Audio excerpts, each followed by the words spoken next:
Amid the abyss where light dares not reach, he remained unmoved, endlessly deciphering each cultivation script like a scribe carving the fate of dragons. With the third unparalleled skill, his form twisted from 10,000 flood dragons into the ancestor dragon divine body, birthing a Dao domain so dense it could crush reality itself. Each layered domain suffocated the remnants of invading Dao intent, isolating rather than silencing it, because even fading echoes cannot be unmade without a greater voice to drown them. Unrested, he summoned domain upon domain, weaving a shell of 9 concentric truths around himself, as if daring the void to intrude. Yet for the rest, the ceiling held brilliance, halted just short of divine transmutation. Only if his physical script surged again could these arts breach into true domains. Still, rewriting dozens of lesser truths into unparalleled skills alone would shake the ink from the world's spine. Rising, he drew strength from the lake's ancient trace of energy, invoking the true demon ritual, refining himself in a storm of compression and echo, his form shrinking while his force grew colossal. From barely 2 million, his weight of might surged to 3, 4, then 5 million over 5-fold, the standard of the divine power realm. A transformation sparked not just by breakthrough, but by the convergence of rescripted paths. In silence, he wondered, if 10 million was the ink's edge, what happens when the script overflows? Li Hao's gaze flickered. He needed dozens more refinement scripts, each unique and unreplicated, a nearly impossible task. He let that thought drift away, immersing himself once more in absorption. What once threatened to dissolve him, the Echo Lake now nourished him. Only now could he truly sense the trace of energy lingering there. Faint, diluted, a remnant of a once mighty being whose essence had been consumed 10 millennia ago, leaving behind only corrupted form. Yet even that fragment, a relic of an ancient entity, took days for Li Hao to completely draw in and transmute. His physical frame surged no longer 5 million, but 7 million marks in weight, rivaling dual divine forms. He couldn't gauge the full extent of this new strength, but he felt that his mere presence could now step into realms woven by others without suffering harm. With multiple layered realms folding around him, he transferred the Godfire pair and the Crimson Thread into his own inner horizon, along with other remnants abandoning the Warn carrier that once kept them safe. But on second thought, he kept it. After all, it had shielded their journey through silence. With that, he pressed his foot down and shot upward. The Abyss tried to deny flight, but his layered realms nullified that command. In moments, he broke free from shadow, rising high above. Overhead, the celestial disk gleamed, and the ceiling locks were in place once more. Someone of weight had clearly come to close the breach. They hadn't noticed his presence within the Echo Lake's haze, but Li Hao felt no ire. Such chaos would obscure even truth itself. The candle flame god blinked awake, his gaze drifting in confusion until it landed on the quiet figure before him, a strange warmth sparking in his eyes as he murmured, "Where is this?" The figure didn't answer, only urged him to pull back the swirling Dao domain, and despite his puzzlement, something in those steady eyes made him comply. From the fading haze, the figure lifted a tiny crimson tendril, little red whisker cupping it in his palm as a fragile pulse of life stirred. A memory flickered of a Dao Rhyme fruit kept for another, now offered instead. Its energy softened to a tender stream, merging with the trembling tendril like a whispered promise. The glow of life deepened, stretching the little vine until it stirred, a wavering voice breaking the silence.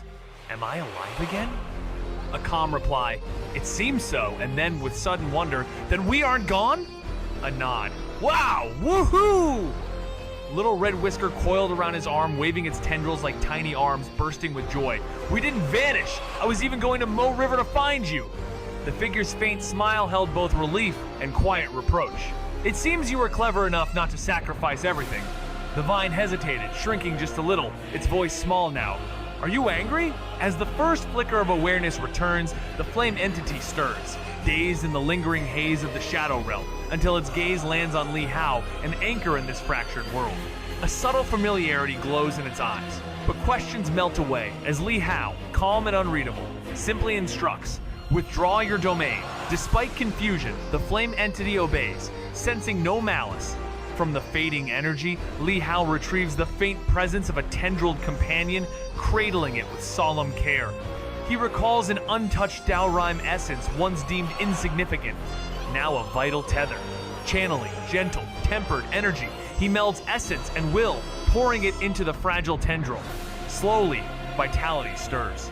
The once silent form quivers, stretches, and finally lifts a tendril in wonder. Am I alive again? The answer hovers like a breath, yes.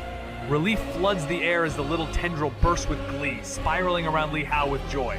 We didn't vanish. I even thought of searching for you, Li Hao allows a smile. Seems you held something back. The joy dims for a beat. Are you upset? It whispers. Little Red, Whisker's twin antennae tap together like accusing fingers, its voice edged with pride and pain as it muttered that even as a demon, sacrificing everything for someone else would only invite ridicule. Dignity, after all, lay in falling to the human race rather than fading unnoticed. Li Hao gave a low laugh, amused at the little creature's obsession with saving face. So you're not mad then? It asked quickly, antennae twitching. Of course not, Li Hao replied calmly. You owe me nothing. With urgency, it pressed, does our promise still count? And he raised his hand without hesitation. Pinky promise. With a spiral of motion, Little Red Whisker wrapped around his finger, sealing their vow anew. Wherever you want to see, I'll be there with you. Li Hao's tone softened, eyes glinting with promise. Once we're out, I'll help restore your body with divine medicine and rare materials. The creature blinked, mock, doubtful. Will I owe interest on that? Yes, came the sly answer, 1 bite per day. It flailed, indignant. But I'm still injured. Then it accrues. Li Hao grinned. As the air thickens with the tension of debt and identity, Li Hao, standing amidst the surreal realm shaped by the black sun, breaks the silence with a question, how long can he owe? The answer floats like a whisper, as long as it takes to repay. But what weighs heavier than debt is the absence of a name. Curious, Li Hao asked the vine form being before him what it should be called. Crimson Blood Vine Demon King. It answers a title, drenched in menace but lacking soul. Li Hao presses on, sensing that names, though trivial to demons, hold power for the human spirit. With no name of its own, the entity invites him to choose. As moonlight flowers sway silently on a nearby hill, inspiration strikes Xian, a name born from a blossom. And just like that, with a few uncertain repetitions, the being accepts it. Xian. A title becomes a name, and a thread of identity is scribed into existence. Do I have a name now? She asked, tilting her head. Yes, came the calm reply. It sounds nice. From now on, I'll be called Xian. If anyone dares call me Crimson Bloodvine Demon King, I'll just ignore them. She huffed, then swirled into a crimson ring, wrapping snugly around his wrist as he watched with a mix of amusement and quiet resolve. His gaze shifted to the once feared Candleflame god couple, now awake but stripped of memories, their faces oddly warm and friendly. From now on, you'll follow me, he declared, and they nodded eagerly, splitting apart into the forms of a timid boy and girl who knelt before him. With a sweep of his hand, he summoned the power of heaven and earth, feeding their fragile bodies until bones stretched, flesh knitted, and their forms aged slightly stronger with every breath. He would see them whole again, though, for now. Their strength didn't matter. Tucking them safely into the heaven and earth space, he stepped forward and vanished, leaving only ripples where he had stood. Far away, in the G family's ancestral halls, sorrow clung like fog. A month and a half had passed since his sacrifice, yet the silence was heavy with grief. An old heroic spirit sat at the temple's threshold, tears carving endless lines on his face, his daughter gone, his brightest grandchild gone, pain gnawing even in death. Beyond, across jagged peaks where the Yun clan resided, the weight of loss hung in the air, unspoken but unyielding. Inside a solemn hall nestled in the mountains, the once proud faces of Xianxia's group had dulled to gray, their spirits aged by grief. The investigation had returned a bitter truth. He was the most remarkable figure in 1,000 years from the Dayu Divine Dynasty, cast out after a fierce clash with his own father. The surname Ji suddenly made cruel sense. But Qing, her fate weighed heavy in their silence. Ji Yue stared into nothingness, whispering if this was the cruel hand of destiny crushing their Ji bloodline. Ji Yunqing tried to speak but choked on the words. Then, Ji Qianqiao looked up his wary eyes, catching a black streak tearing through the sky. The roar grew louder as a figure emerged, cloaked in a divine mantle, floating above the peaks. Ji Qianqiao froze, disbelieving. His lips trembled as he stammered, "Leping? Leping?" The man who had weathered storms without flinching now questioned his own sight. The mysterious figure looked down with calm clarity. When his gaze found Ji-yoon Yue, something softened. She had survived. And those who once haunted him were gone, yet in his eyes, they no longer mattered. As the figure descended, Ji-yoon Ching and the others, including Ji-yoon Yue and their children, stared in stunned silence, their eyes locked onto someone who looked like the monstrous Ji Leping they once knew, yet clearly wasn't. The aura pouring from him wasn't that of the three immortal realms anymore. It was unmistakably the Grand Tao of Peace Realm. In just a month? Impossible. Or so they thought. Then came the voice, calm, composed, no longer carrying the humility of a junior. He bowed slightly to Tian Chao and requested the Holy Land Secret Realm be opened. The atmosphere shifted. "Are you really Leping?" Tian Chao asked, disbelief and excitement etched on his face. The youth's response was steady, unshaken. "That is not my name now." The truth hit like a script trial. He wasn't just back, he had rewritten himself. Ji Tian Chao pushed further, guessing his old identity. A faint shake of the head came with the name he now carried, Haoshin. Reborn in the abyss, he had shed his borrowed infant form and past labels.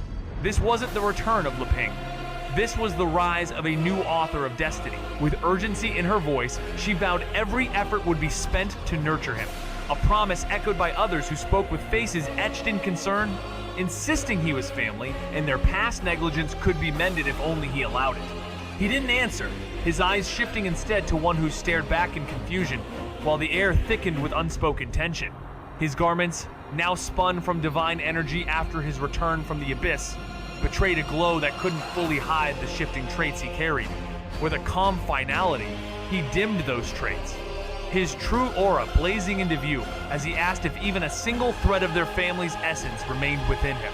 Their senses reached out, only to recoil in shock as their expressions twisted in disbelief. His appearance altered, his strength now matching theirs, his bloodline unreadable. Stammering, they demanded to know who he truly was, unable to fathom the figure before them, until he declared with unshakable certainty that his body had been reshaped. Li Hao stood silent as faces filled with concern closed in, their words dripping with guilt and desperation. "We'll use all our efforts to nurture you!" Yet he didn't flinch, eyes locking with the bewildered gaze of Ji Tian Chao. His clothes, no longer fabric, shimmered with divine power, unable to conceal the echo of the all-phenomena attributes. With a calm defiance, he dispelled the illusion, letting his true aura erupt into the room. "Take a good look," he said. "Do I still carry any trace of your lineage?" Shock rippled through them, their probing revealed nothing. No familiar energy, no ancestral imprint. Ji-yoon Ching gasped. "Are you really?" But Li Hao, now reborn in form and cultivation, had stepped beyond names, beyond blood. "I have reshaped my body," he declared, a quiet storm unraveling the illusion of belonging. Li Hao didn't flinch, he simply declared, "Your Leping is unwritten from the timeline. From now on, there is only Haoshin." His voice struck like a drum at dusk, a bell at dawn, reverberating through hearts and shaking certainty. As figures rushed toward him, some bearing the echoes of recognition, others the chill of unfamiliarity they found, not the Ji family youth they once knew, but a being reborn. A stranger had surfaced atop Saint Mountain, wrapped in the aura of the Grand Tao of Peace Realm, and yet, that stranger stood surrounded by Ji Tian Chao's own. Ji Daoxin, peering into the boy's essence, asked in disbelief, "You climbed out of the abyss yourself?" Li Hao offered a silent nod, an echo of acknowledgement that spoke volumes. The Ji family bowed deeply to their elder, but their eyes remained locked on the transformed youth. Ji Qingyuan, sensing the sheer weight of change, watched with a flicker of shock the Li Hao before them had forsaken the essence of the Ji lineage.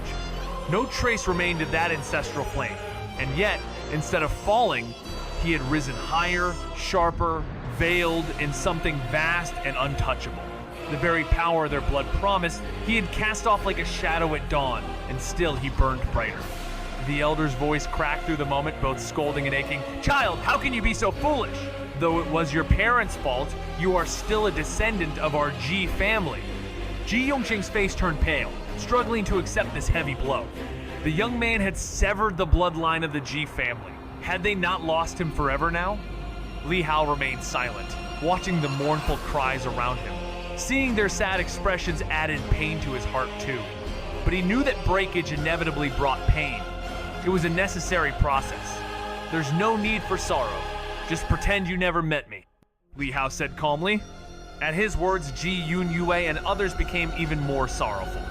Having seen splendid fireworks, how could one forget that brilliance? Had they never met Li Hao, they naturally wouldn't feel this pain. But now that they had, the memories couldn't be erased, nor could time flow backward, hence the agony. Ji Daoxin too understood what had happened.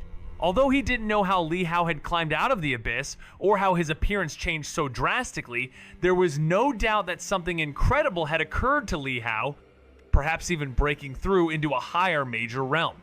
They also knew the young man's age from the information previously brought from the Dayu Divine Dynasty. Counting the days, he was barely 16, missing a month. And yet, he was in the Grand Tao of Peace realm? His cultivation records had now surpassed all of the Ji family's history of 10,000 years, even unheard of in the entire Great Wilderness. Heaven for someone so young to be in the Grand Tao of Peace realm.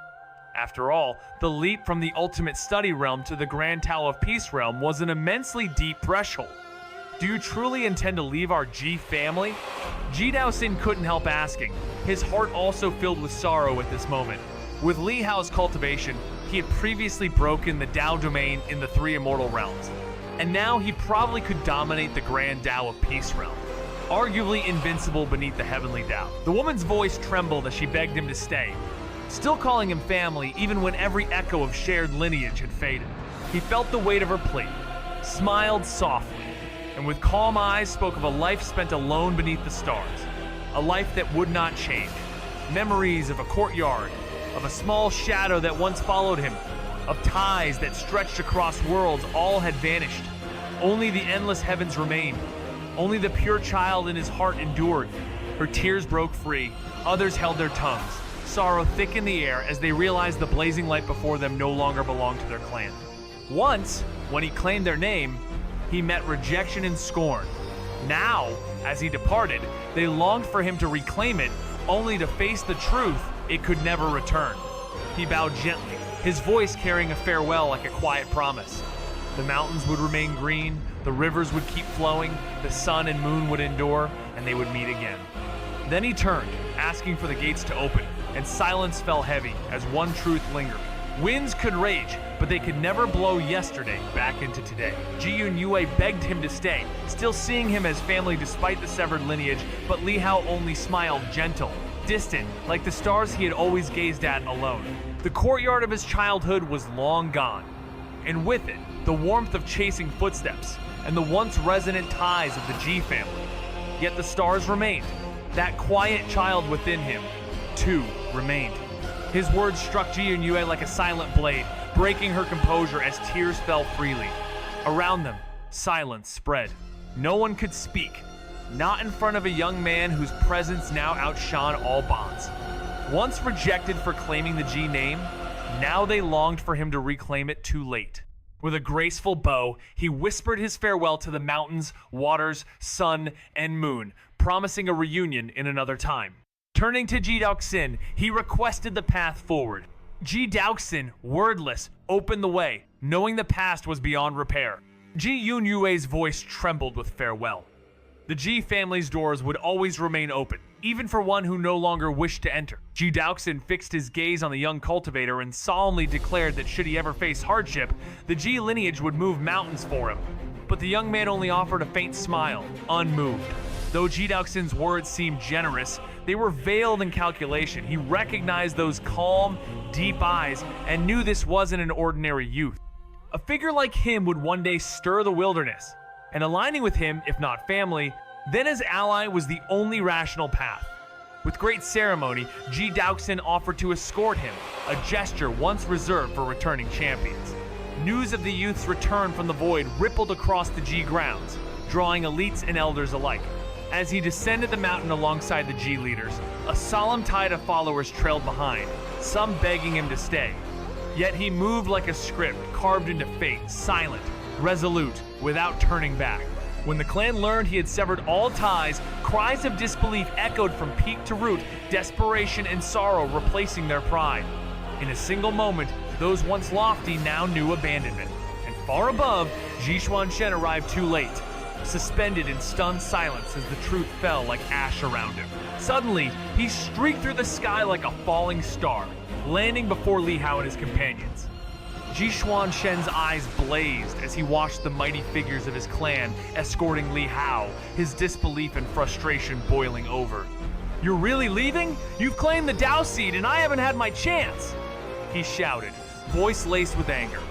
Ji Daoxin, startled by Ji Xuanshen's stand, didn't rebuke him. He knew the young warrior meant no harm.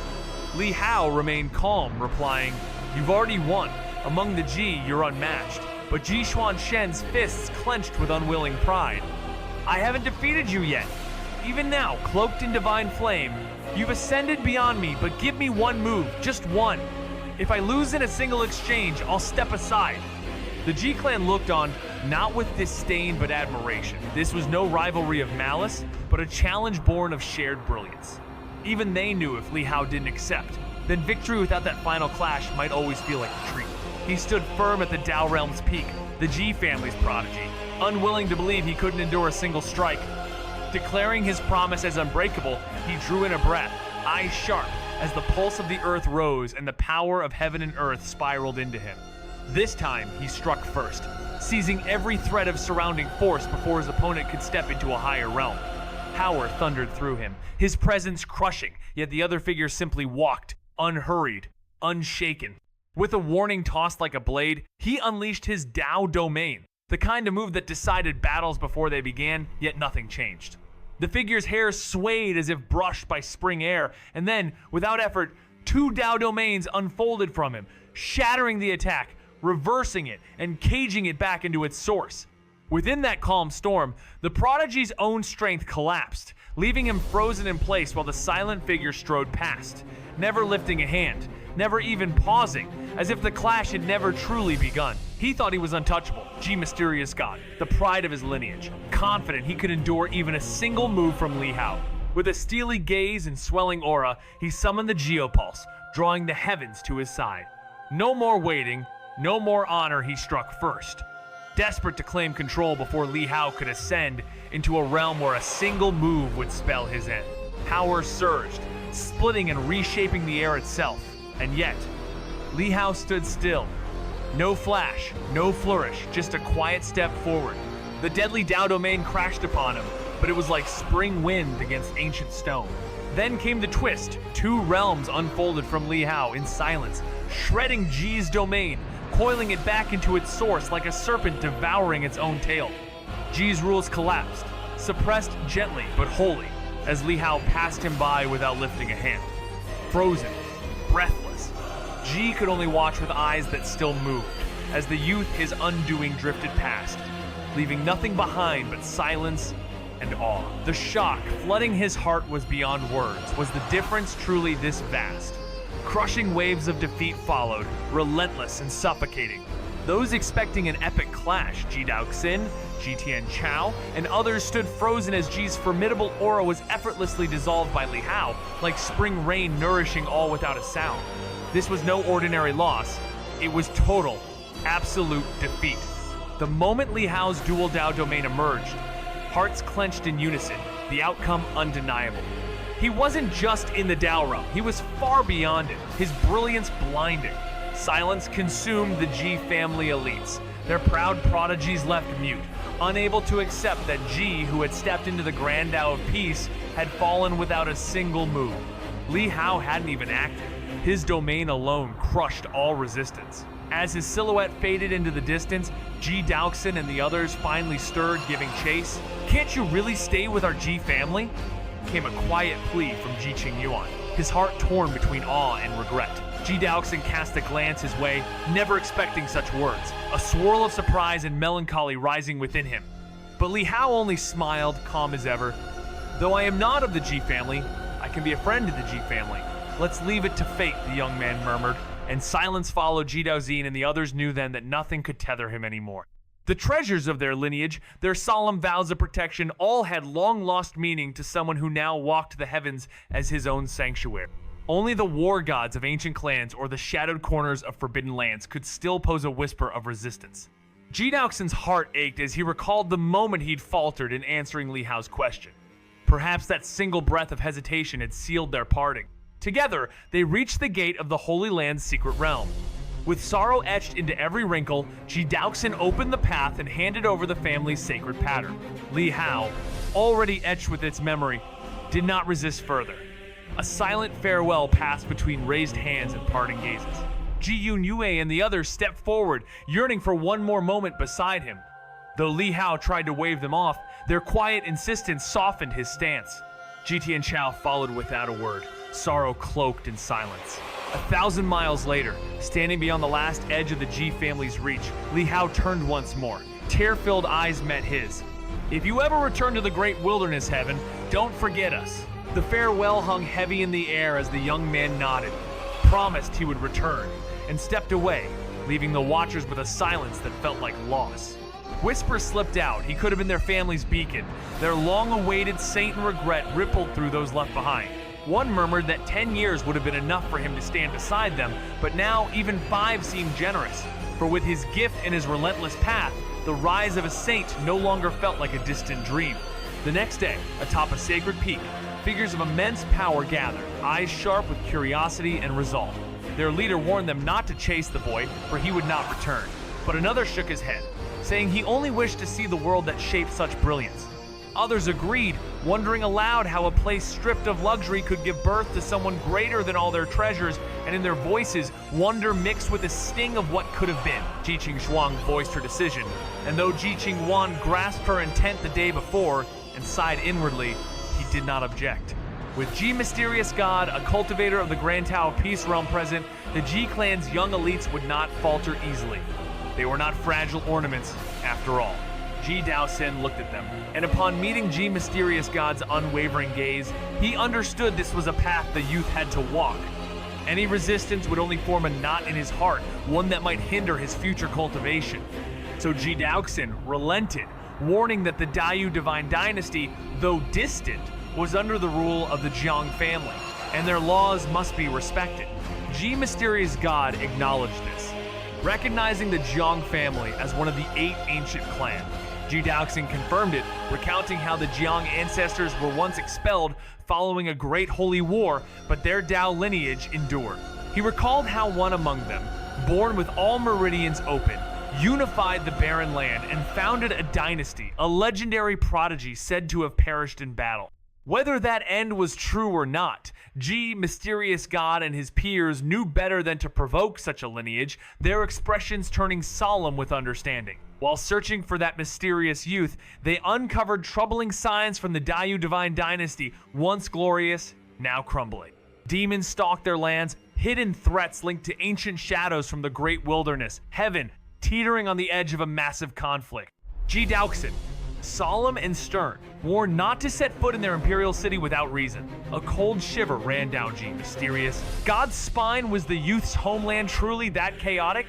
Ji Daoxin turned serious, reminding him, sharing an era with that child might feel like misfortune, but obsession was unnecessary.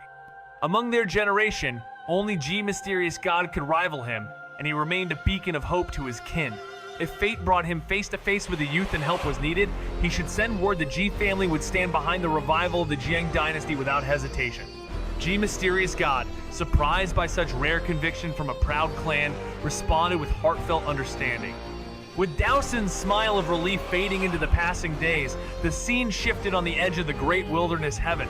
A lone figure rode a flame-maned beast, its presence blazing like a silent omen. Perched atop the mighty candle flame god, its towering form only partially revealed to avoid upheaval, Li Hao returned to his homeland, the barren edge of beyond the great wilderness, heaven, where the thin essence of the land still carried the scent of childhood embedded deep in his bones. The comfort he felt wasn't born of cultivation, but of something deeper, older, something real. His thoughts drifted across the vast terrain, past snow-veiled years and familiar faces, to the quiet courtyard and its old inhabitant, to the girl with the sword, and to that one gluttonous companion he'd once promised another round of barbecue. As the candle flame god soared through the skies, the Qiankun diagram silently informed him only 4 war banners lost Heavenly Gate Pass was calm. Lakes rippled below, whispering of hidden demonic energy, teasing his itch to mark them as future fishing havens, maybe even drag an old friend along for the ride. At his wrist, Xian stirred from a red wooden ring, a crimson whisker quivering like a curious flame. "Where are we heading?" she asked. A soft smirk crossed his lips. "To visit some old friends, and then to see the world." Xian's little red whiskers curled around Li Hao's arm like curious script marks, reaching for forgotten truths, letting the wind and silence do the seeing. He didn't resist, just let the Qingfeng breeze glide over him like an unwritten memory. Below, the voice of the candle flame god crackled low, uncertain. "Keep going straight?" Li Hao blinked. He didn't know either. The god admitted he barely remembered anything, not just beyond Liangzhou, but even within it. Elder Yunga had erased their paths, inked over their maps. Li Hao sighed, a little flame of pity flickering for this mighty lord of the Great Void Realm who might now pass by old allies and never recognize a single flicker of their past. "Do you remember anything about the Great Void Realm?" he asked. "A bit," came the reply. "How much is a bit?" "There's a mountain. On it, many little demons once feared me. That was all." Even silence remembered more than that. Li Hao nodded slowly. After 1,000 years, even a forgotten mountain leaves its trace. With no guide but instinct and unfinished memory, he turned toward the horizon. "Let's just keep going straight over the mountains." Li Hao declared that eventually reached Dayu, but the journey turned into a detour-riddled maze. Every time Xian spotted rare divine medicine, they strayed off course. When they tried to return, the familiar terrain and suffocating miasma rendered them completely lost. Directionally challenged as ever, Li Hao resorted to the same old method, breaking through the haze with his Dao domain and heading straight ahead. He figured once they were in Dayu, asking directions would be simple enough. After all, he'd once glimpsed the secret map of the 19 provinces thanks to an unusually laid-back elder. Though lost, the trip wasn't in vain. Between rests, he used heaven and earth power to heal the Candle Flame God and Miss Yin, helping restore their cultivation unintentionally, attracting lurking entities like energy-hungry insects. Naturally, Li Hao erased them from the path, refining their energy traces with the soul sacrifice true demon skill and passing it on to Xian. Those traces held little value for him now. His body had reached a near limit beyond which only unimaginable methods could refine it further. Xian, however, thrived her innate ability to convert fresh energy combined with Li Hao's help, and the divine medicines catapulted her from the state of mind realm to the defying fate realm. Her form, nearly as strong as the 5 cast divine weapons, surpassed even those famed among her peers. Now, with wind shrieking past them, the Candle Flame God carried Li Hao across 100,000 miles. Demons scattered among the mountains sensed the presence of a towering force and, trembling, lowered their heads. As Li Hao passed by, he casually slapped down those mountaintops that still had traces of the human race's aura, incidentally annihilating the demons residing there. However, he ignored the other demons that fed on demons, or those who cultivated the clean energy of heaven and earth to avoid worldly affairs. As they continued to advance, Li Hao gradually saw war banners and ruined armor hanging on branches along some mountains. He knew that he was about to return to Dayu. Now re-entering Jianghu, he had no sword in his hand and no longer needed one. The grass and trees of the world could turn into the sharpest sword qi in his hands, cutting down everything. Xia family, huh? Seeing a war banner tattered atop a mountain, Li Hao's gaze flicked, realizing he had arrived in the territory guarded by the Xia family. Before long, as he saw some scattered villages at the border, Li Hao immediately made the Candle Flame God perform the demon's transformation art, changing from its original Fire Lion Dragontail form to an inconspicuous maned horse. Otherwise, riding a Demon King into the domain would be too arrogant and would immediately become a spectacle like a grand monkey drawing crowds. Afterward, taking advantage of the nightfall, they landed in a deserted area. Quickly, a youth on horseback sprang forth, stepping onto the official road from the wilderness and galloping toward a township. The township lacked even an array, making it impossible to detect hidden demons. But Li Hao noticed that every household hung some demon-suppressing talisman. Li Hao glanced and saw they were all low-level talismans. If a lesser demon approached, it would ignite and turn into Qiguang, tracking the demon. But for great demons, a single breath could blow them away, rendering them useless. The township was rather simple, but at night it was brightly lit with sounds of opera and the beating of drums and gongs echoing vibrantly. Along the way, children carried lanterns, chasing and frolicking, running towards the center of the town. With his divine thought covering the area, Li Hao saw that besides the government office handling cases, there was also a derelict monster suppression department, which appeared to be in a bustling street lined with stalls leaving behind rotten vegetable leaves. This perhaps embodied the saying, "Small as a sparrow is, it possesses all its internal organs." The monster suppression department stood nearly deserted, its staff disheveled and indifferent, a perfect match for the township's lax aura.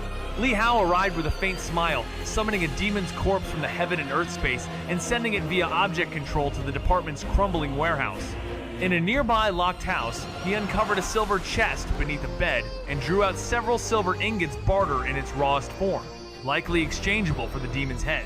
Under the moonlight, he stepped into a desolate alley where the candle flame god appeared, not with divine fire blazing as before, but quiet, restrained, yet still emanating a sharp presence. Though his aura was concealed, his stern demeanor clashed with the township's ordinariness. Li Hao led him to an inn, requesting a room and 2 sets of clothes. Clad in divine garments, subtly dimmed to blend in, Li Hao planned a short rest before journeying toward Heavenly Gate Pass. A respectful boy at the inn, sensing their extraordinary aura, inquired if Li Hao was heading to reinforce Liang City. Li Hao paused, then realized he had stepped into Yuzhou, deep in the Xia family's domain, not far from Liangzhou. Li Hao, caught off guard, questioned the need for reinforcements at Liang City. Wasn't that place under firm protection? The 5 divine general mansions were known for guarding the Empire's most secure regions, where demons wouldn't dare appear. But the inn's errand boy, startled by the question, kindly noted Li Hao's unfamiliar accent and guessed he wasn't local. With unease in his tone, the boy warned that Yuzhou had recently fallen into unrest, no longer the peaceful land it once was. Intrigued, Li Hao pressed for details. He soon learned that Liang City, a critical border stronghold, had become the front line of frequent demon incursions. The chaos wasn't isolated, neighboring cities were falling into panic as well.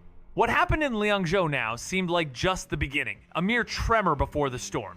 Were these invaders determined to unravel the Dayu divine dynasty completely? Li Hao's expression darkened, sensing a larger calamity on the horizon. Curious, he asked more about Liangzhou. Instead of growing wary, the boy's eyes lit up with excitement at the mention. Did Li Hao come from Liangzhou? Had he perhaps seen the legendary Marshal Haoshin with his own eyes? The errand boy's eyes sparkled with awe as he recounted the chaos that had swept through Liangzhou, how swarms of shadowborn beings descended like a living storm, blotting out the sun and devouring all beneath. Just as despair settled in, a figure emerged, Marshal Haoshin, wielding a single war banner that shattered the tide. Word of that moment had spread even to the corners of Yuzhou, where Li Hao now stood, startled that even an inn's errand boy knew the tale. The boy leaned in, eager, wondering if the legends were true. Li Hao gave a quiet nod, close enough, but he was more concerned with the present. Had the threat truly ended? The boy assured him. Since that day, no demon dared tread near Liangzhou. Peace had returned, the aftermath swept away by royal forces, but the memory of that war banner lingered like firelight and shadow. Even a stray dog needs a tag to get into the city now. Things are that tight. The errand boy spills the gossip while Li Hao lets out a quiet sigh of relief. Turns out, it's not the full might of the Dragon Gate or Holy Palace in Liangzhou, just the Candlefire God couple holding the line back then. And guess what? The same great demon king who once led the siege is now standing right behind him, sworn in as his ally. Not wasting time, Li Hao throws on some plain clothes, peeks out at the lively night full of drums and clamor, and grins, telling Xian, "Let's take a walk." She lights up, buzzing with excitement, while Little Red Whisker coils around his wrist, nudging him with a cheeky telepathic nudge. "So, you're that Marshal Haoshin, huh?" "Yep," he replies coolly. "What's a junior general? We don't have that in Great Wilderness Heaven," she asks, curious but clueless about the human race and its titles. As they step out with Candleflame God, Li Hao patiently explains everything to her through thought speak. Meanwhile, Miss Yin remains safe inside Li Hao's heaven and earth space, still recovering from the massive surge of energy he used to mend her. Yin had once briefly merged with the Candleflame God, brushing the edge of the Dao realm, and now entered deep retreat. Meanwhile, under a quiet night sky, Li Hao wandered through a weathered town, its charm steeped in warmth stone paths, firewood scents, and lanterns glowing above rivers winding through homes. Drawn by the sound of drums, he reached a lively square where townsfolk watched an opera, elders clapping, children laughing, and the elite sipping tea as melon seeds cracked. Beside him, Xian brimmed with childlike wonder, and the candle flame god, silent and shadow-like, watched with cold curiosity. Li Hao joined the scene, flipping a silver piece for tea and finding rare peace amid the bustle. But as he cracked melon seeds, his eyes sharpened. Those shells didn't fall but rose, gliding on wind like silent messengers, soaring above the lights and festival beats. Far off, in the darkness beyond, shadows crept forward, twisted figures grinning toward the joy-filled town. And just as one opened its mouth, a single melon seed shell, like a black flicker, fell from the sky. Thwack, thwack, thwack. Powered by object control, it quickly pierced through their bodies. A dozen demons were killed instantly, not even seeing how they died. Only a melon seed shell remained, landing next to the corpse of the last demon. Inside the town, the opera continued as usual. Outside the town, moonlight serenely bathed the corpses of the demons. Bravo. Li Hao, catching a thrilling part, joined the surrounding crowd in applause. After the opera was over and the audience dispersed, Li Hao followed the crowd back to the inn with Xian and Candle Flame God for a long night's sleep. It had been many days since he had had a good, peaceful sleep since coming from great wilderness heaven. The next day, dawn broke, and the rising sun shone upon the bodies of the demons outside the town. Someone took advantage of the morning light to see the corpses of the demons and screamed in fright, hastily fleeing into the town and running towards the monster suppression department. The shabby gates of the monster suppression department were merely left ajar, and the two demon suppression envoys had not yet donned their clothes, bleary-eyed and uncertain as they hurried to the hillside upon hearing the news. Once they clearly saw the corpses of the demons, they were all startled, staring agape. News of demon corpses outside the small town quickly spread, causing shock and panic among the locals. However, with the break of dawn, Li Hao had already asked the innkeeper for directions to Liang City and set off with the Candle Flame God. Since he was here, he might as well take a look. Liang was in trouble, and the Xia family, as a part of the Divine General Mansion, had sent aid to Liang Zhou.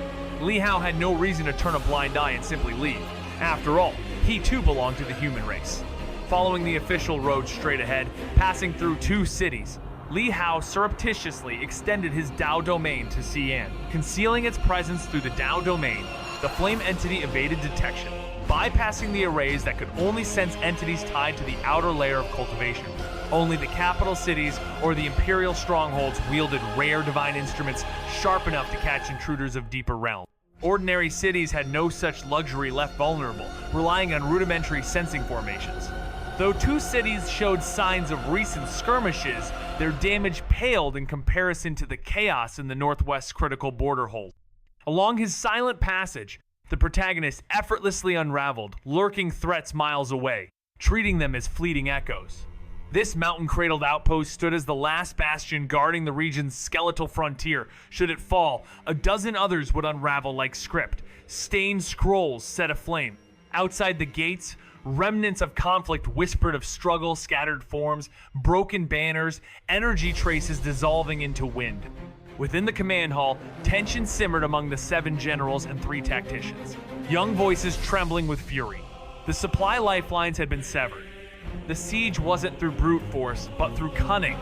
They're trying to erase us through silence, someone seethed. These creatures, they've started thinking. While tension ripples through the defenders of Liang City, one voice suggests summoning their family for reinforcements. After all, they face not just any threat, but commanders from the 3 immortal realms cloaked among the demons. But another quickly rebukes the idea, warning that Gluttonous Valley's forces are lying in wait, ready to ambush any who answer the call, using them as bait. The uncertainty thickens. The Valley Master vanished after a recent uprising, and their own kin are too embattled to spare strength. Someone proposes rallying support like the Duke of Xingwu once did, appealing to other families for aid. Yet even that Sparks debate in Northern Yan's case was different. its reinforcements mere scraps. Still, a bitter voice snaps that scraps are better than silence, especially when those rich families do nothing but indulge and flee, abandoning the people when real danger arrives. A tense silence fell over the war room as the strategist's words echoed like a spark in dry tinder. Eyes shifted, jaws clenched. Time was scarce, and morale hung by a thread. Then came the proposal, change the war banner, disguise their forces as reinforcements from within the pass. The defenders lit up with hope, but not the Xia family's junior generals. Fury flared. "This is our land," one snapped, veins tight with pride. "We're not gone yet, and you'd raise the banner of an outsider?" The strategist stayed calm, like someone who'd walked too long in fire to fear heat. "If it saves lives," he said, voice steady, "that is the only banner worth raising." The room held its breath. A choice between pride and survival teetered on the edge, and no one dared blink. The young junior general barked with fury that only the Xia family's war banner should fly in Yuzhou. It was their stronghold, their pride. But the advisor, calm yet weary, reminded him it was just a temporary strategy. Another voice chimed in, skeptical, questioning the effectiveness of that now familiar banner. The demons had studied it for months, they said. It no longer frightened anyone. The generals scoffed at old legends and stories that turned a young warrior into some mythical savior. His war banner? Just a symbol now, stripped of power after his long silence. One of the younger generals, fired up, declared they should forget waiting for a savior, better to lure out an immortal demon king and trap it with an array, than strike while it's vulnerable. The advisor sighed deeply, knowing this rejection was fueled more by family honor than reason. He still believed the war banner held potential, if only luck played its part. But before more could be said, the earth trembled. Alarmed, they rushed out. Above Liang City, golden runes flared, and there a figure with scythe-like limbs was hammering the array. A young general burst into the sky, voice sharp with fury. He thought the enemy was asleep, but the unrelenting assault proves otherwise. A calm, middle-aged figure intensifies the attack on the array, mocking them with every strike, keeping the Xia forces stretched thin and sleepless. Rage flushes the general's face. He knows this is psychological warfare, a ploy to exhaust their minds and break their rhythm. The soldiers within the city, overwhelmed and unprepared, teeter on collapse. In a defiant roar, the young general vows retribution, but the enemy only sneers, daring him to act. Other generals intervene, urging caution. A seasoned veteran, emanating the power of the three immortal realms, steps forward. His presence forces the enemy to retreat, but not without a taunt. He'll return. Just as he turns away, the veteran surges past the barrier in pursuit, declaring this realm is not his playground. They clash, power against retreat, until the veteran halts there. A horde of demons waits. Any further, and he'd step into a trap. Heh. The middle-aged figure scoffed when his trap failed, signaling the distant demon army to retreat. But just then, a lone rider approached on horseback, hooves striking the official road with an eerie calm. Another one courting silence? He mused, dismissing the youth as another foolish human chasing glory. He turned to leave, but paused. Behind him, the life force of the demon tide evaporated.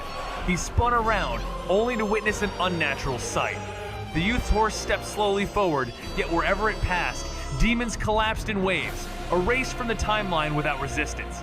The youth lifted his gaze, their eyes met. The middle-aged figure's heart convulsed as an indescribable aura swallowed him. Thump! His body unraveled midair, returned to silence. Nearby, the Xia family's old general, ready to depart, heard the sound and echo of the flame rupturing and turned, stunned. What he witnessed was unspeakable. Where once stood the arrogant great demon, now lay a grotesque storm of unraveling energy, its true form never even revealed. From the bursting remnants, a distorted figure tried to flee, but was instantly crushed under a force so immense that it vanished with a final wail, both essence and echo erased. The haunting cry silenced the Xia family's soldiers above, leaving them frozen in awe. Below, a lone young man on horseback approached the sealed city gate, his tone light as a breeze. "Old sir, could you have them open the city gate?" That voice snapped the Xia family's hovering old general back to reality. Gazing down, he was struck with dread. The youth, cloaked in plain hemp, radiated a calm that felt unreal. his presence serene yet unforgettable. Behind him stretched a road soaked with flickers of energy from fallen noble clans, the lurking demons now motionless. The general's pupils shrank in horror. On the wall, generals who had just seen the Three Realms demon return to silence rushed to the array, bewildered to find only the young rider. "Was it you who unwrote that demon?" the old general asked, landing swiftly before him, not daring to remain in the air. Such strength could only belong to one from Xianxia. "Yes," Li Hao nodded, soft and still, as he casually admitted to helping the Xia family, claiming it was just a coincidence. The old general's eyes sharpened, then widened in disbelief. Could it be? The youth before him was none other than the fabled General Haoshin?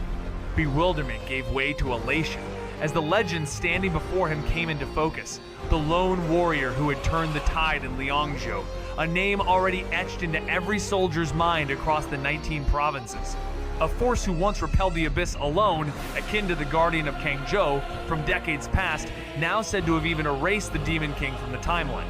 With Li Hao's calm smile, the general snapped out of his daze, quickly bowing and correcting his title, no longer just Junior General, but Duke Haoshin.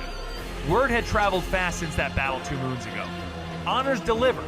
Titles proclaimed he had ascended not only to the rank of Duke Daiyu, but also claimed the post of Commander-in-Chief of Lianzhou, an official role rivaling the highest ministers. A title so exalted, even princes treaded lightly. The noble status he now carried was one only ancient divine general elders could dream of. And though Li Hao had expected recognition, even he didn't foresee bypassing the marquis rank entirely. After all, the last one to rewrite fate this boldly had chased shadows into the royal court and vanished from the scroll of history.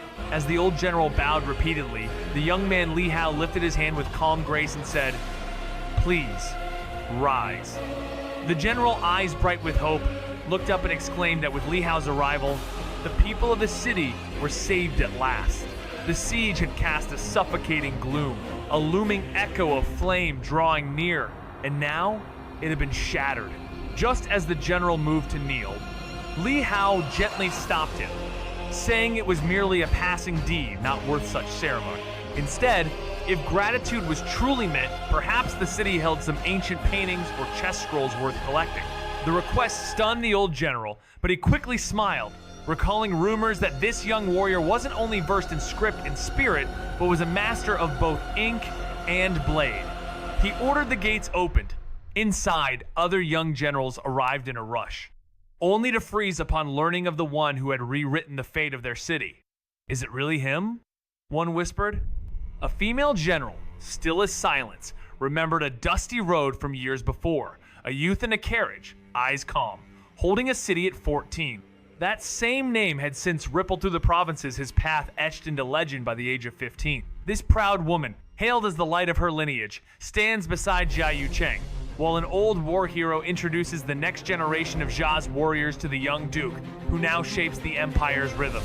Though once outcast from his own clan, Li Hao no longer needed borrowed fame. He was a living legend, seated high in court, a youth not yet 16 who had already unwritten a Demon King from the timeline. The young generals bowed, their pride strained, for though they carried the glory of the Xia name, they now had to lower their heads to one so much younger. His title was not a favor. It was a decree bound by the Empire's law, and to dismiss him would be to risk defying the Emperor himself. Atop his horse, Li Hao merely nodded, the weight of his silence more potent than any speech. They offered him respectful words, guiding him into the city lord's mansion, where 2 generals exchanged uneasy glances, memories of their earlier defiance still fresh. They had questioned the honor of placing the war banner upon him, fearing disgrace, yet now, face to face with the very one they had dismissed, guilt prickled beneath their armor. One dared ask, voice low and curious, how the Haoshin general had unraveled a creature of the 3 immortal realms without a single visible strike. The young man's feats unwriting 7 Demon Kings from the timeline had been etched into the memory of all. Fabrication was impossible. When he posed his question, the gaze of the frost-eyed warrior fell silently upon him, memories flashing of the day. Rumors whispered that he had reached the 15 Li realm while defending the crumbling state. Yet now, after only 2 cycles, the realm he spoke from seemed unfathomable. "Your realm is not high enough," the youth said, calm as still ink. "You wouldn't understand even if I explained it. No mockery, just truth. The questioner, flushed with awkward energy, restrained further praise, humbled by the one who had preserved their shattered city. Beside him, the weather general gave a disapproving glance. It was ill-suited to pry into the silent script of another's path. Trying to shift the winds of conversation, the man inquired, "Were you truly pursued by a great demon of the Void Realm?" The answer was a simple ripple. Something like that. And just as swiftly, the young man sought knowledge of Liang Zhou's state, for peace was not promised, only earned. What he heard brought stillness to his breath. Liang Zhou had returned to quiet ink. Yet other states in Daiyu had been torn open by new script. The general spoke of Yojo besieged by forces from Gluttonous Valley, devourers of realm and name. Had the young man not arrived when he did, the northern horizon would have been swallowed whole. The young man once said to be lost in the depths of the Mo River beneath Yudu had returned, and the moment that truth spread, chaos followed. The bird demon, eyes wide with panic, shot into the skies and fled over 100 li from Liang City, where the demon tide had gathered in terrifying numbers, including 2 of the mighty 3 immortal realm demons. On a distant hill, those very demons were in the midst of a wine-soaked feast. One tore into a human leg with eerie calm, his aura cloaked in secrecy. But their indulgence shattered when the bird demon crash-landed, squawking out a single explosive report. The figure from Lian Zhou had appeared. Both demons froze, pale as moonlight, disbelief twisting their expressions. He was supposed to be trapped in Mo River, they cried, but panic made quick decisions. Orders boomed through the ranks. Retreat! The monstrous legion melted into the land like a retreating tide, just as the Xia family's hidden scouts began to surface from Yojo's fortified walls. At the same time, the message raced back to Tianji Palace, zigzagging from Yujo's inner branch all the way to the front lines. The Valley Master of Gluttonous Valley, stationed deep within the demon battlefield, received the news just as the Xia family in Yujo City did. The Liangzhou general had arrived. Meanwhile, in the divine general mansion of Yuzhou, within a serene eastern courtyard, a woman of ageless elegance sat in silence, Xia Linglong, noble family head and bearer of the true dragon title of the last generation. Though her appearance defied her years, her resolve was iron. She had vowed never to marry, and through that path, had claimed the right to chase the power of dragon. The one who was believed to be trapped in the Yudu-level Mo River had made his shocking return. The moment this truth hit, the bird demon bolted in panic, soaring over 100 li to the outskirts of Liang City, where the massive demon tide army had gathered with 2 terrifying great demons of the 3 immortal realms at its core. Atop a hill, those very great demons were indulging in wine and flesh, lounging without a care. Suddenly, the bird demon burst into view, breathless with urgency. What? That one from Liangzhou? Here? Confusion turned to horror. Wasn't he still stuck in the Mo River? In an instant, the great demons turned pale and ordered an immediate retreat. Like a wave crashing backward, the demon horde pulled away just as the Xia family's hidden scouts emerged. The bird demon didn't stop there. News was rushed back to Tianji Palace, spreading like wildfire from Yuzhou's secret branch to the warfront. And just as the Xia family received word, the Valley Master stationed on another battlefield ridge was hit with the same earth-shaking news. The young general from Liangzhou had arrived. Meanwhile, in Yuzhou City's divine general mansion, a refined lady sat in a courtyard pavilion. Though she looked no older than 40, her skin shone softer than a maiden's, glowing against regal robes. She wasn't just a beauty, she was Xia Linglong, the head of the Xia family and the previous generation's true dragon, a woman of unmatched grace who vowed never to marry, thus earning the right to compete for the title of true dragon. Though not born the youngest legend, she was whispered to be the brightest flame in her lineage for generations. At 20, her name echoed across the realms, a storm in elegant guise. When darkness laughed and mocked her rise, seeing only a woman in a crumbling house, chaos followed, cities fell, innocence suffered. But the moment she grasped power, thunder answered. Steel-clad and unyielding, she led from the front, painting the fields with the echo of the flame. Then she returned, not broken but serene, trading armor for silk, studying not how to serve, but how to conquer. Yet war knew no rest. Gluttonous Valley struck without warning, carving into her land and soul. Fire consuming 30 cities, millions caught in the ruin. Sleepless, she watched as the eastern skies bled. The foe was no mere brute, Refined like a divine weapon, this demon king tore through resistance. Thankfully, he had yet to ascend the Tao of fragile mercy. For now, because even without it, the storm he brought had already turned the Xia family's fate into a thread on the edge of a blade. The eastern battlefront trembles. Reports confirm the second defensive line nears collapse. An elder of the Xia family, already clad in armor, declares they must retreat to the Ming River to initiate the third line. His sharp gaze falls on Xia Linglong, a figure both noble and commanding. He pleads to join the battle beside Chang Kong, vowing to face Gluttonous Valley to the end should the third line fall. The hall grows heavy with silence. Their duty is etched into their bones, especially now when so many have already vanished from the timeline. But Xia Linglong's voice slices through the tension, calm, cold, and resolute. A final clash isn't the goal. If the Valley Master intervenes, even the third defense might fade into silence. Their power gap is too vast, and other demonic forces could strike amid the chaos. Recklessness is not an option. After a pause, she unveils her planned feign defense, lure the Valley Master into the Kangling Mountains, where ancestral arrays lie dormant, ready to lock him down. Then, strike at the front, erase all demonic traces, and finally, face the Valley Master in a rewritten fate. This time, she vows to awaken their sacred treasure. Shock flickers through the hall. Their family head has chosen the ink with which their destiny shall be written. As solemn silence fell over the Divine General Mansion, the weight of inevitability pressed upon every face they had always sensed, the weakening grip of the Dayu Divine Dynasty. But now, with the demons encroaching and war erupting faster than anyone foresaw, the truth was undeniable. As someone murmured about chaotic times birthing heroes, an elder took charge, volunteering to fortify Kang Ling, met by Xia Linglong's respectful gratitude. His response was sharp. Demon slaying required no thanks, only resolve. Just as he rose, a flash of urgent light pierced the air, delivering a sealed message through a secret Xia family technique. One word, Liang shifted the room's atmosphere. The elder's face tightened, Xia Linglong's expression hardened, and as they read the letter, the unspoken horror spread. Liang had fallen. Or worse, was this a cry for help? With the northwest teetering, the fear loomed heavy. The next wave would strike from two fronts, and no one could deny it any longer. The dynasty's long illusion of peace was breaking. So, we can only rely on ourselves. Her words dropped like a cold hammer, silencing the room. Faces turned grim. The Dayu Divine Dynasty's long illusion of peace had shattered. The Divine General Mansion had sensed it coming. Years of border reports showed the demons growing bold, the dynasty's shadow no longer enough to restrain them. Now, chaos loomed. A young hero rising was proof enough turbulent times had arrived.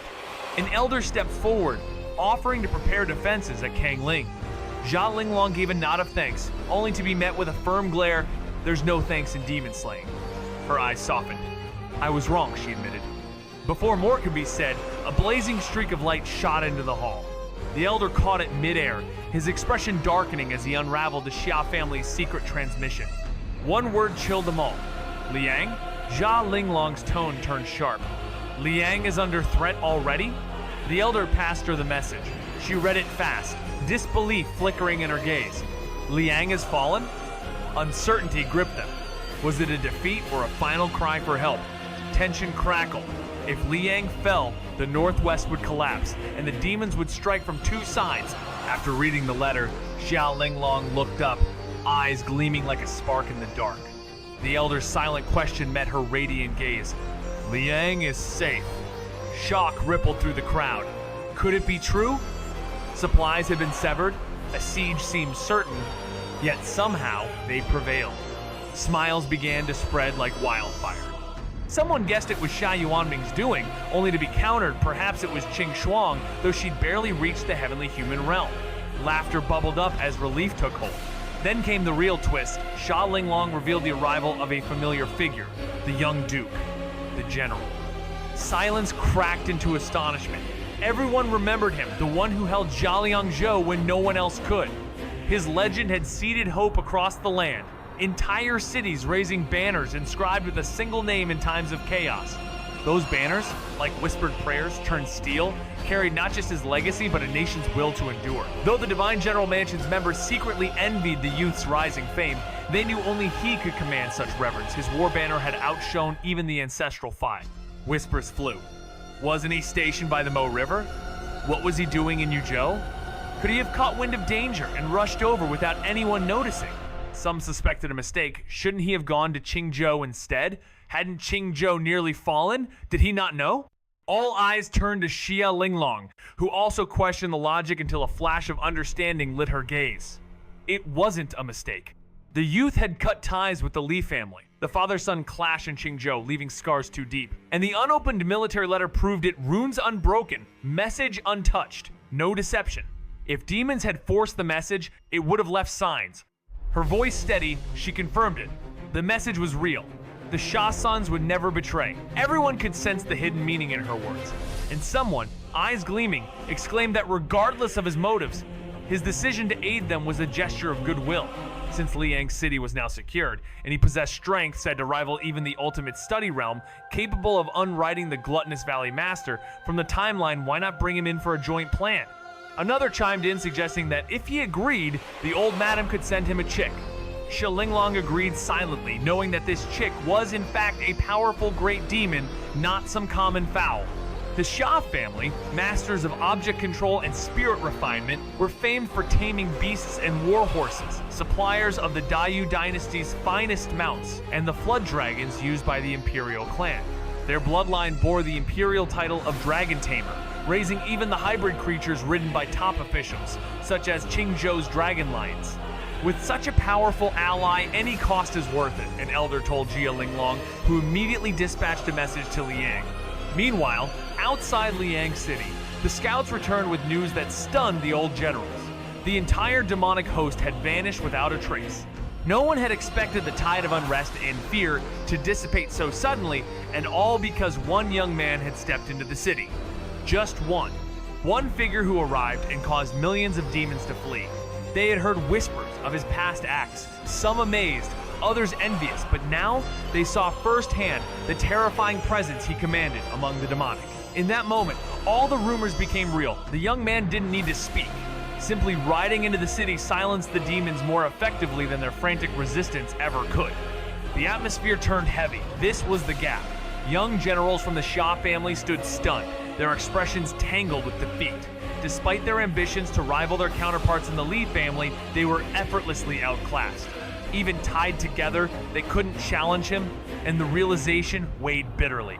The young man, silent and unwavering, stayed in Liang City for less than 2 days, before a formal letter arrived, an invitation to the Divine General Mansion, penned by none other than the Xia family head herself. He hadn't intended to linger, ready to return to Liangzhou, but such a direct gesture of respect was not something to ignore. Luckily, the journey to Yuzhou City was brief. What greeted him there, however, was disappointment. The old general had offered famed paintings and chess scrolls, yet none bore the mark of true masterpieces. Liang, a city born of war and steel, lacked the ink and silence he sought. Still, he considered asking the Xia family for help in his search. With a travel pass granted, the young man mounted his steed, the Candle Flame God, who refused any passengers. The skies split as the beast took flight, blazing like a fire lion dragon tail, vanishing beyond Liang's walls. Those left behind could only stare in shock. Was that a demon mount?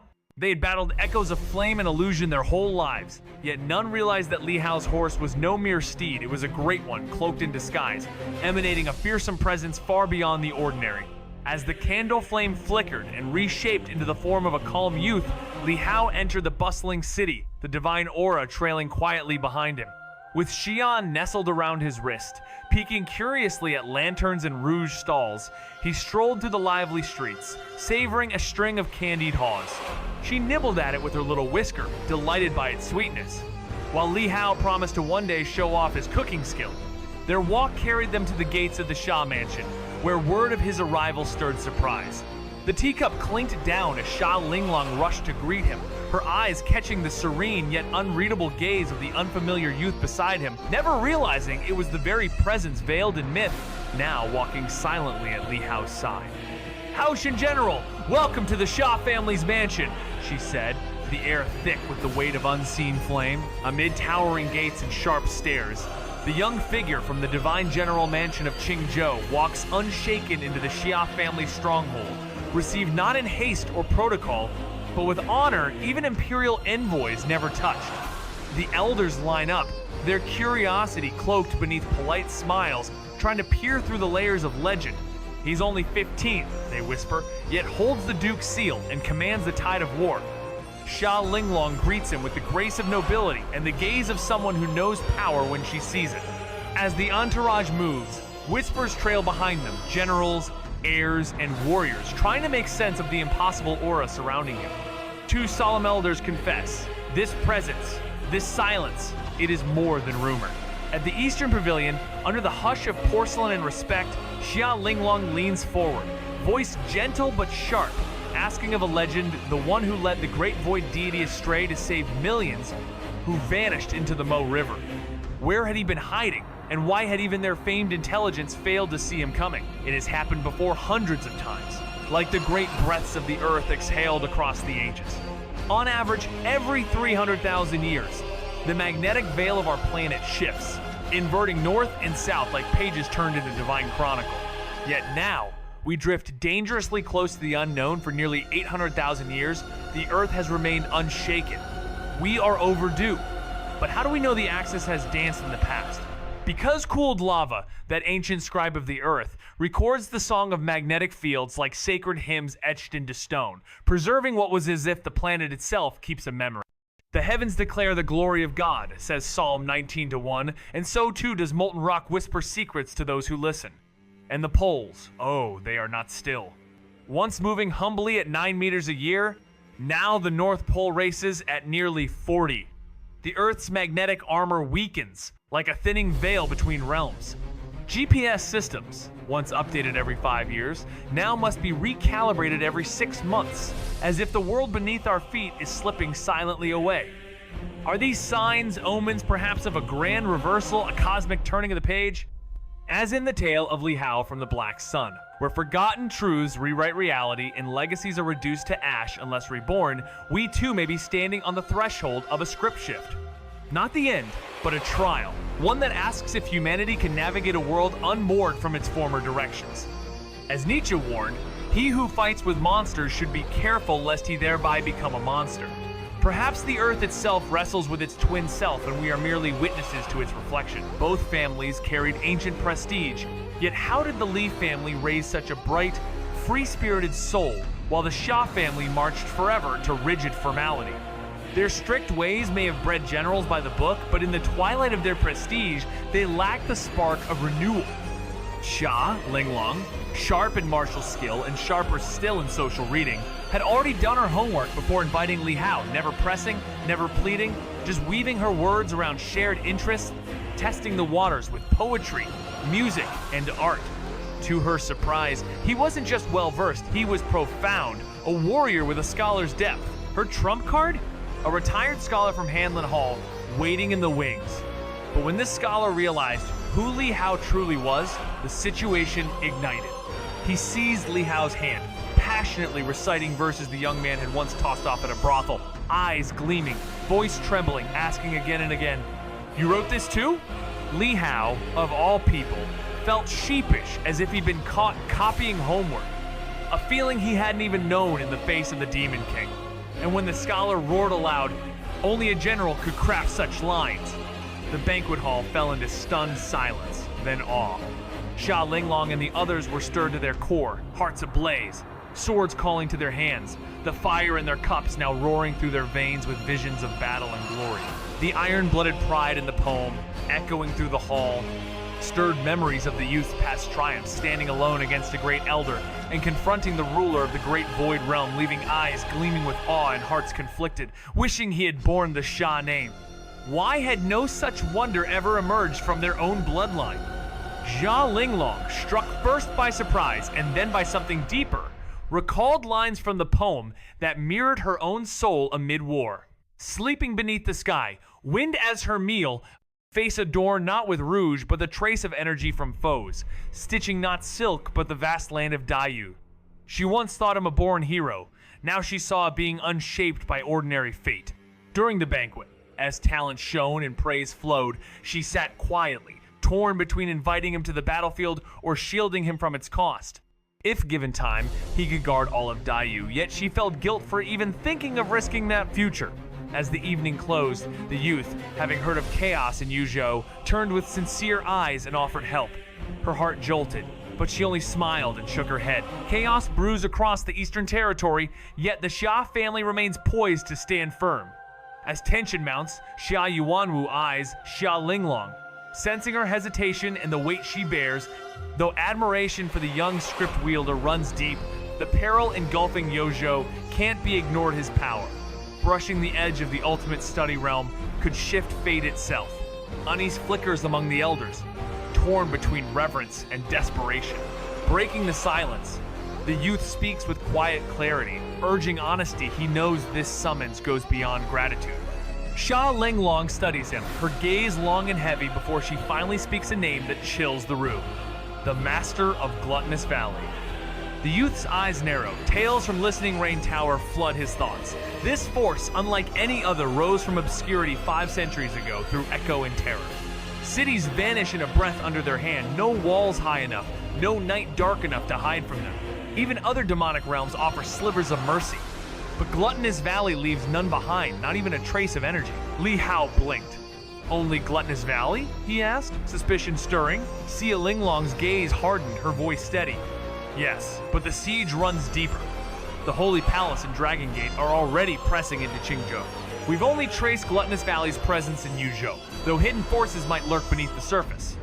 At the mention of Qingzhou, something in Li Hao twitched. Liangzhou had just begun to stabilize. How could Qingzhou already be unraveling?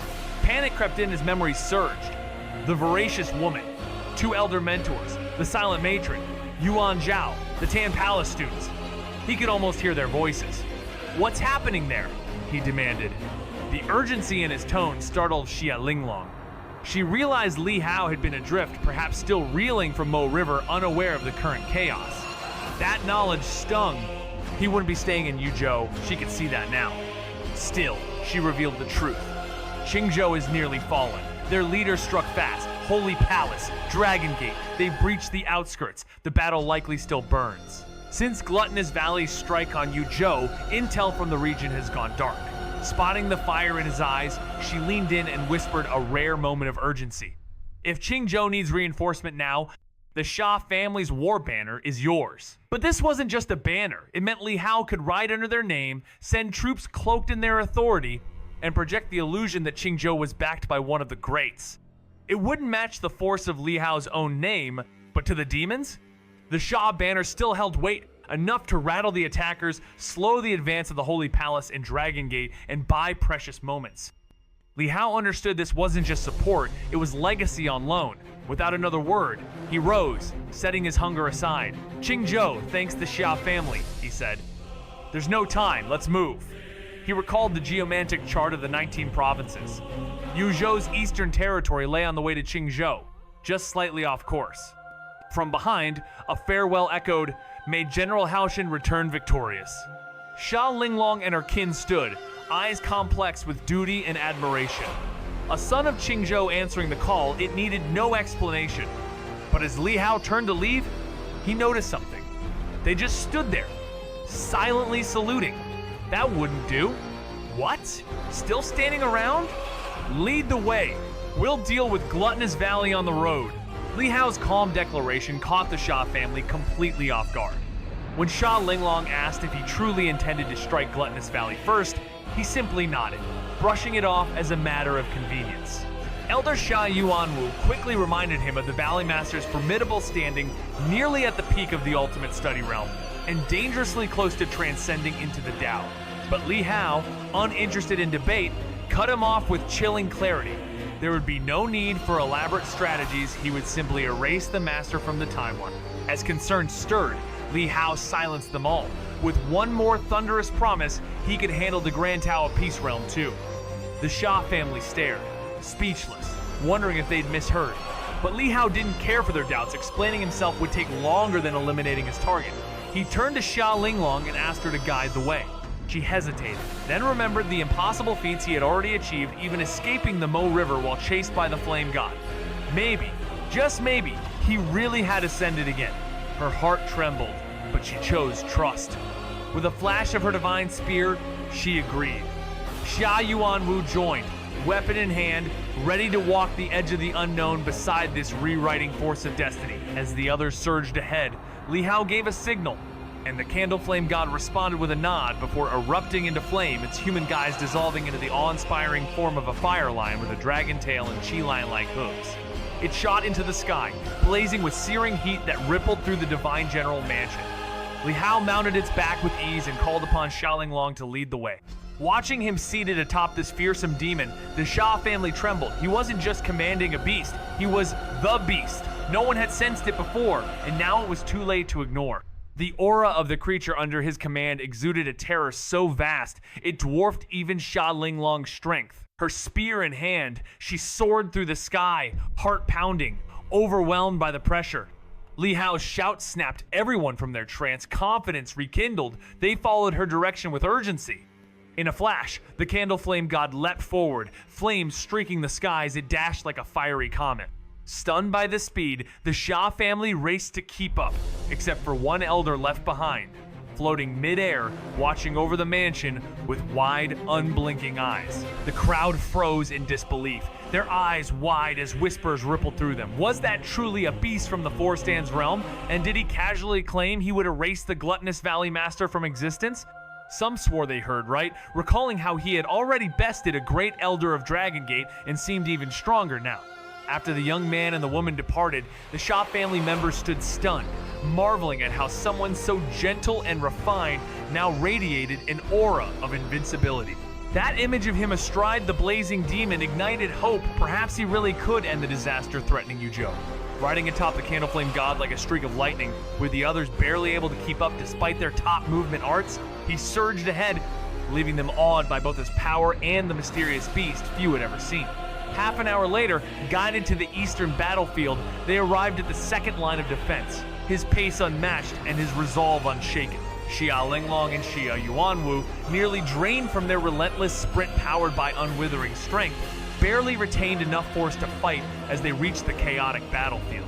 Li Hao, from afar, heard the roar of the clash, his expression darkening with memories of past confrontations. Before him stood a shattered defensive line, overrun by a torrent of demonic energy, the human race locked in a brutal melee. Sensing presences lurking behind the chaos, none stronger than the defying Fate Realm, he raised his voice like a thunderclap over the plains. "Gluttonous Valley Master, come out!" His call sent ripples through the field, shaking both ally and foe. Xiaolinglong and Xia Yuanwu flinched. He had exposed them before they could even propose a sneak attack. Meanwhile, four monstrous silhouettes loomed behind the tide, poised to charge. Above them, on a hillside, stood a girl in golden silk, feather crest gleaming, quietly watching the unfolding storm beside a towering figure. Her weak demon chi trembling under the weight of what was to come. Covered in dense brown fur with curled ram horns and surrounded by a grim pile of bones, the infamous Tai Sui King sat unmoved, his pale green eyes devoid of emotion, leaking a chilling demon chi. Before him, a girl in a golden gown delivered cautious words. Her tone, laced with concerned news from Western Yuzhou, hinted that if the Xia family brought a certain young man into the fray, their side might not emerge victorious. But Tai Sui King scoffed, his pride towering. As the ruthless leader of the gluttonous valley, retreat wasn't in his vocabulary. Even if the rumored human bred arrived, he'd face him head on, especially since even the mighty Candle Flame God had failed.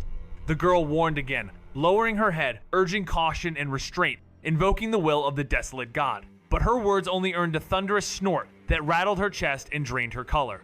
Tai Sui King's cold voice cut through the air like a blade Tianji Palace was to report information, not issue commands. Fangs slightly exposed, his presence alone made the girl collapse to her knees, trembling in silence.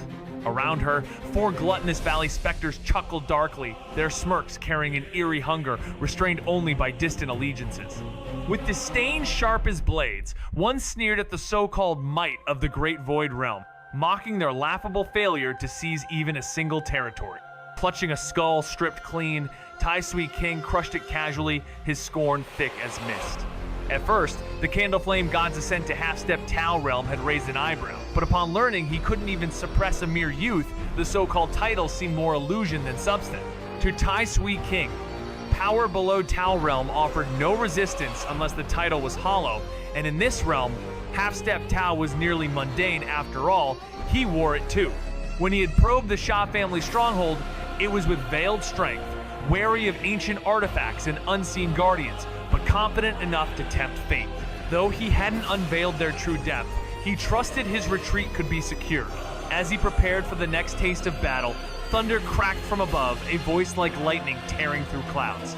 All turned upward, tension thickening. Xia family had arrived. As Xia Linglong and Xia Yuanwu step from the Xia family's protective array, murmurs ripple through Gluttonous Valley's elders, shocked that these two, pillars of their clan, would dare expose themselves. But there's no time for hesitation.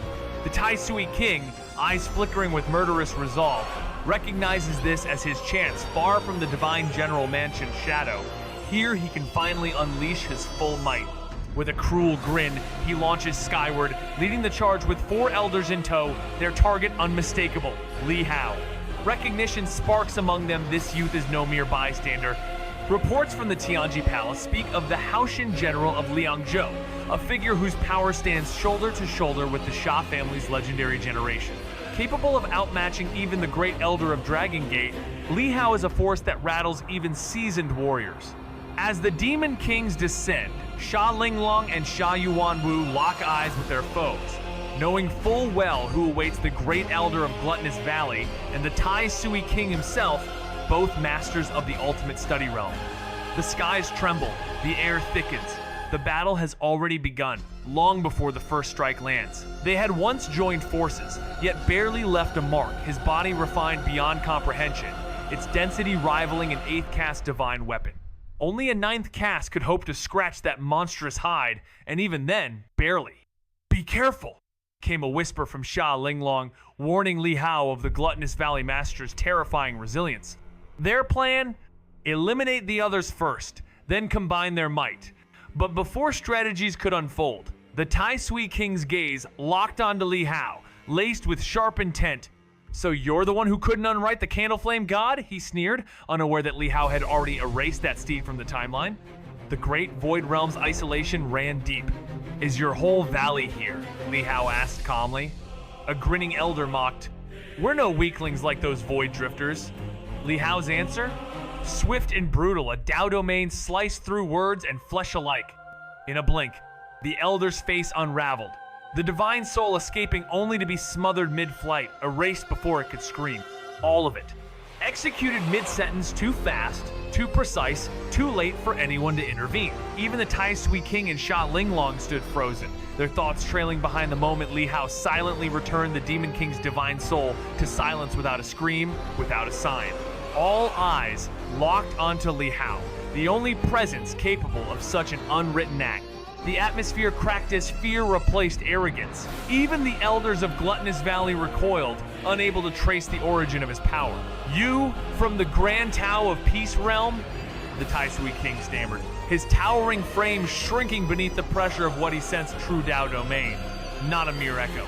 Around him, the others buzzed with disbelief, recognizing the rarity of such a realm within the Dayu divine dynasty. Li Hao's voice, calm and sharpened like script-carved fate, cut through. "You must be the Gluttonous Valley Master. Why attack Yuzhou? What do you know of the Liangzhou strike? Is your sect ready to sever ties with the divine dynasty?" He asked in a single breath, his tone calm but commanding. "Who gave you the courage, and who's backing you?" Silence answered him. The air froze. All eyes locked on this composed young man, whose gaze held not fear but growing impatience. Before the mighty Tai Sui King and the elders of Gluttonous Valley, he looked not like prey, but predator poised, unshaken, as if viewing them already undone. Xia Linglong and Xia Yuanwu stood frozen. They'd expected a clash of titans, yet here he was, brushing it off like dust. It was then they understood when he said he was simply dealing with it along the way. He meant it.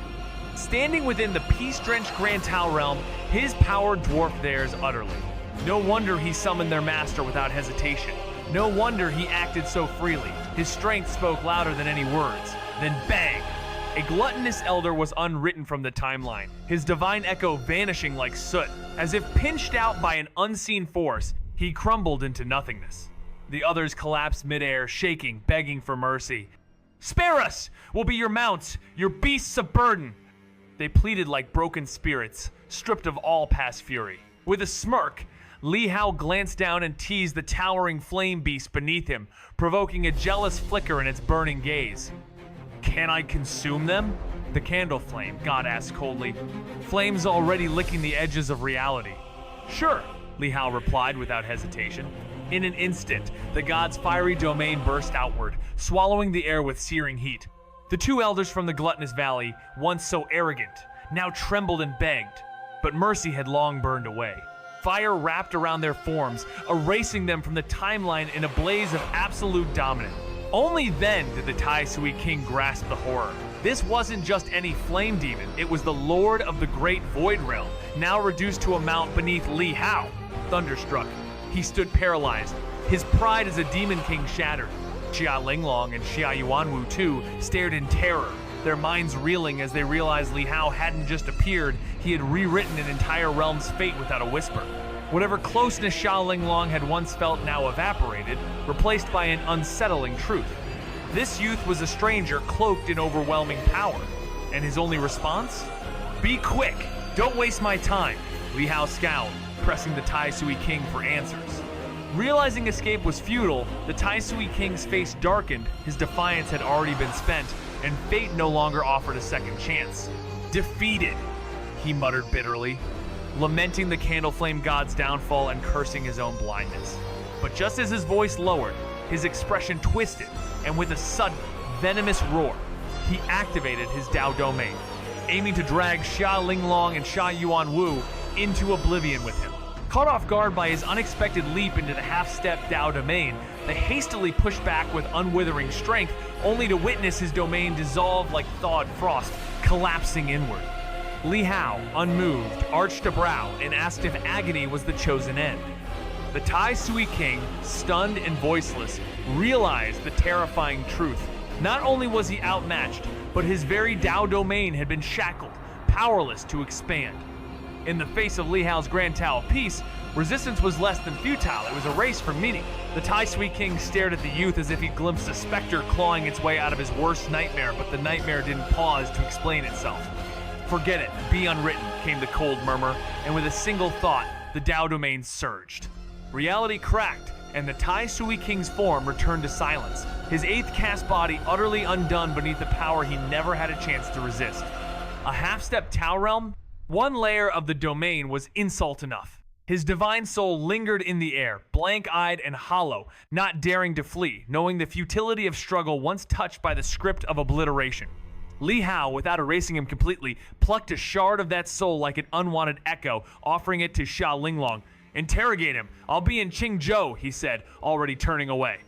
Death would have been mercy for a leader wrapped in tangled schemes. Punishment must be inked slowly. Xia Linglong, startled yet honored, sealed the remnant with swift resolve. "Leave it to me," she affirmed. Her kin, not missing a beat, added, "Haoshin General will follow once Yuzhou is quelled." Li Hao gave a nod, and with a final wave, the heaven and earth vein answered his will energy, converging like obedient starlight to his fingertip as he vanished toward destiny. In a single surge, power crystallized into boundless sword chi as torrents of radiant blades erupted overhead, veiling the battlefield in a sky of sword cloud. Even Xia Linglong and Xia Yuanwu, masters of formidable energy, stood frozen what they could conjure with effort. The youth summoned with a flick. At his soft command, unright, the heavens split, unleashing a storm of precision that cascaded into the advancing tide. Each strand of sword chi pierced through echoes of the flame, undoing forms instantly. Not even beings of the heavenly human realm endured a single thread, and those of the three immortal realms, though resilient, crumbled under 1,000 cuts. The scale was staggering, sword chi dancing through hundreds of miles, weaving deftly past allies, striking only what was meant to be returned to silence.